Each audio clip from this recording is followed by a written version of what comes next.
So just right before I get to the video, I tried changing the fuse, I tried resetting the battery, just the things that it said to do online. I read another one that said that there was some kind of harness in the trunk that this little wire harness that kind of breaks down or gets bent. I don't know. Something told me to check it. I checked it and this is what I found. All right, I think I got one for y'all. I've been having trouble with my backup cam. 2016 Ford Mustang here, V6. And this is my issue. I took apart this right here because I heard about that harness could fuck up, and there it is. All right, so this is what I did here.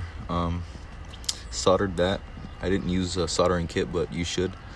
I'm gonna cover these with some tape. I'm just gonna get like a rubber hose all the way around, tape that shut, slide this back over, it should be done. That's that. This is what I got here. It's a little chafe guard. I found some. Oh yeah, that's gotta go back over, right? So chafe guard's in. Let me see what happens here.